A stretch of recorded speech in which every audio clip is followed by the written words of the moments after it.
Hello and welcome to the post-match reaction for a very frustrating day for Reading at Deepdale. A 0-0, but a missed late penalty for Lucas João. And not just a miss, actually missing the target. All our hopes were risen there, but Alex, they were snatched away, weren't they, in that split second?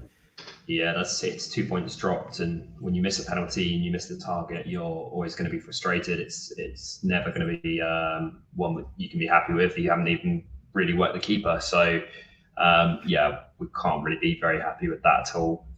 There's a couple of positives to come out of the game, I guess. An away clean sheet. I think that's only 2 goals now conceded in the last 5, but yeah, that's 2 points dropped and really disappointing. Yeah, do you think we should have made some different substitution? I mean, Elise was on the bench, but should he have come on? I mean, if he's there on his bike pedaling away, as we can see on Sky, I don't know. It seems a strange one to bring on Semedo. Yeah, it's difficult to work out whether Elise was even potentially fit or not. You know, if he's on the bench, then is he fit enough to play? You'd hope so, but then if he isn't coming on, then is he fit? It's like there's a lot of questions there, I think, and I agree with that. It does feel like a loss when you've not picked up 3 points there. Preston were not very good, and you can see why they've struggled to score goals this season. Going forwards, they've just really struggled to put balls into the box. And yeah, I agree with Jack as well. I don't think it wouldn't have been as long as he was fit enough to play 10 or 15 minutes, I don't see why he wouldn't have had him on the field. Yeah, I mean, it's just a frustrating day. We've also could have had a penalty in the first half when the referee missed a handball in the area, but we never really quite got going today, did we? It was never quite at the races. But let us know in the comments. Let us know what you thought of it. Who was your man of the match? I mean, it's a tough one for man of the match today. I thought defensively we looked very solid. I think Raphael did well. He made a couple of decent saves. Again, I think Raphael has really stepped up in the last probably 3 weeks. I think his form is, completely mirrors what it was before Christmas, which is really good to see. And in a game like today, when we haven't looked as good going forwards, it's really helped.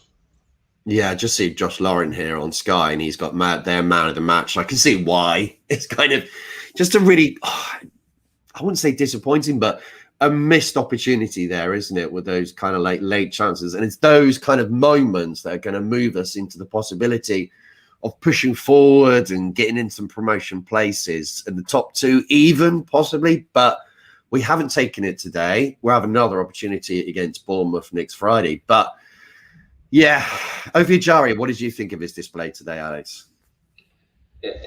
Positive. Yeah, Ed thinks he was man of the match until the last 20 minutes or so. And I can definitely see a case for Ajaria being up there.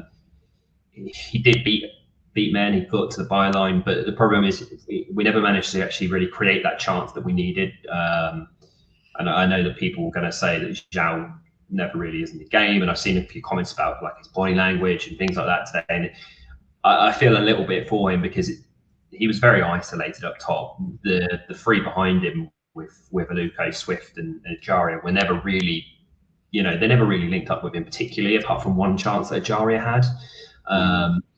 So it was always going to be tough, I think, for João. But yeah, I think Ajaria is not a bad shout. Yeah, I think so. I want to see it's positive still. I mean, it's not a disastrous situation, is it? We've got, like you said, Alex, an away point, a clean sheet.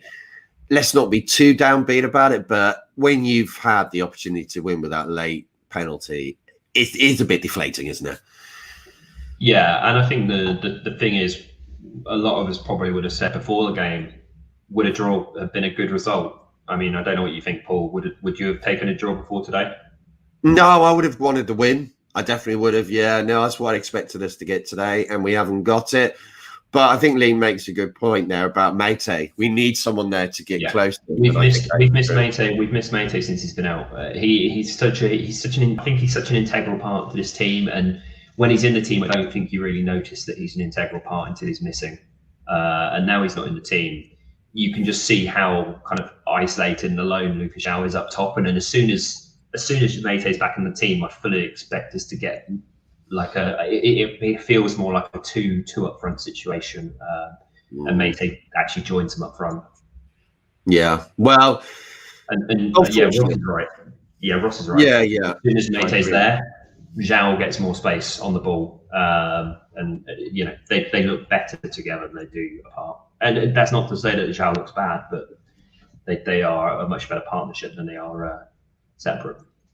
So yeah, a frustrating day in many ways, but we pick up another point. We're 5th in the league. We're going to record the podcast in a bit, so thank you for joining us on this, and we'll be back at some point in the future. Cheers.